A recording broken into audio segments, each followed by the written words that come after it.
Assalamualaikum warahmatullahi wabarakatuh. Hai anak-anak hebat, apa kabar kalian? Pada video kali ini kita akan belajar mengenai lingkungan biotik. Apa itu lingkungan biotik? Ayo kita cari tahu bersama-sama.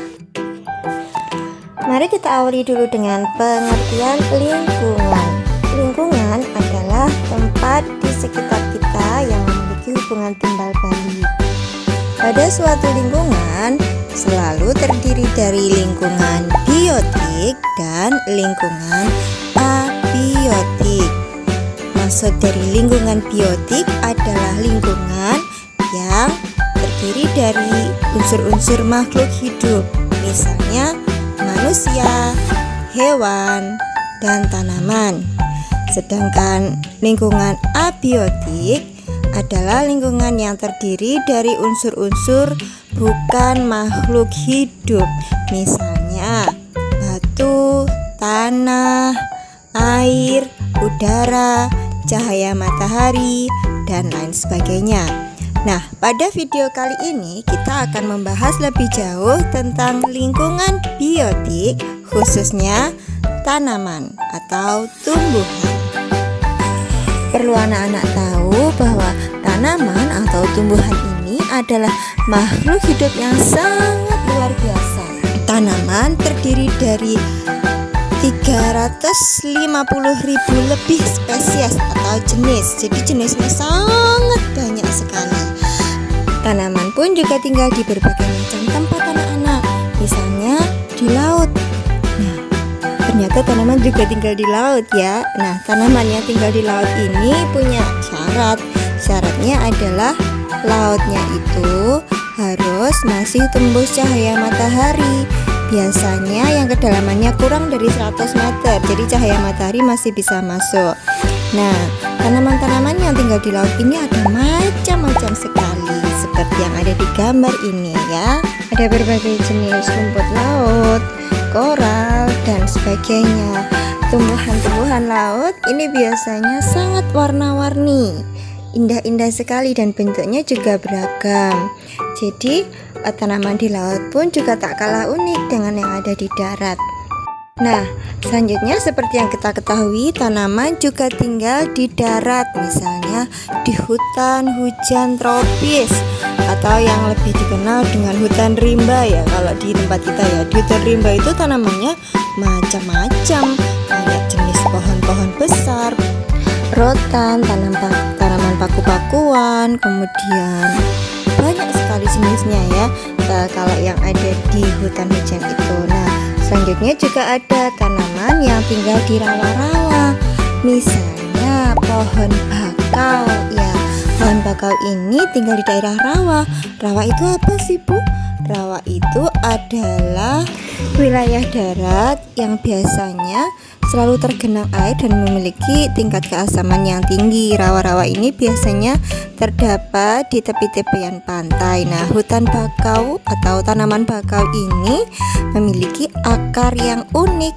Seperti kalau kalian bisa lihat di gambar ya, tanaman ini akarnya memanjang naik sampai ke atas dan seperti tiang yang menyangga bagian batang atasnya, sehingga tanaman ini tidak tenggelam di air. Nah, itu unik sekali ya pohon bakau.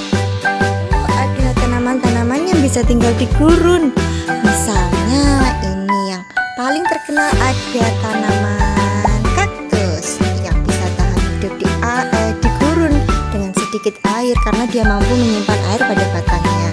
Ada juga tanaman yang biasanya kita makan buahnya kalau musim bulan Ramadan, yaitu pohon kurma.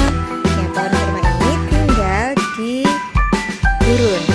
Selain itu ada juga tanaman yang tinggal di daerah-daerah dingin, misalnya pohon pinus, pohon cemara yang daunnya berbentuk seperti duri, seperti jarum, dan pohonnya tinggi-tinggi karena mereka mencari sinar matahari yang lebih banyak. Semakin tinggi mereka, semakin banyak mendapat cahaya matahari.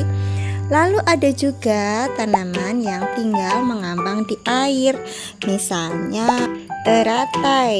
yang bunganya sangat indah dan terkenal itu. Ada juga tanaman enceng gondok dan lain sebagainya. Nah, selain tanaman-tanaman itu tadi, ada juga yang namanya tanaman pangan. Nah, tanaman pangan ini adalah tanaman yang sengaja ditanam manusia untuk diambil buahnya atau biji-bijinya atau daunnya. Nah, misalnya berbagai macam jenis padi, gandum, buah-buahan, terus kemudian sayur-sayuran. Itu semua termasuk jenis tanaman pangan. Selain itu, ada juga yang lain yang namanya tanaman hias.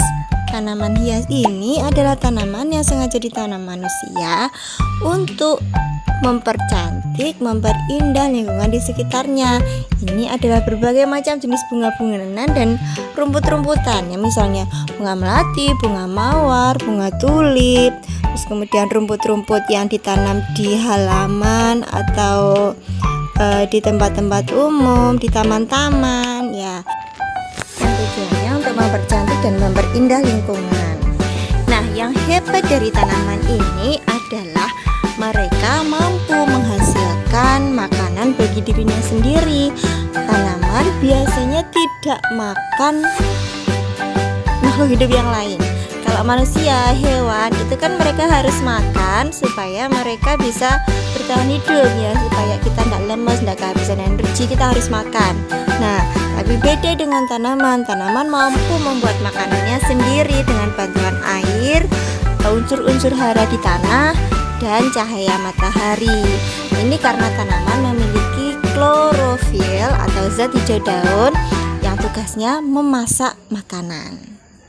Itulah mengapa keberadaan tanaman di planet kita, planet bumi kita ini sangat penting, karena jika tanaman tidak ada, semua tanaman mati, semua tanaman menghilang, maka makhluk hidup yang lain, manusia dan hewan, tidak akan bisa bertahan hidup.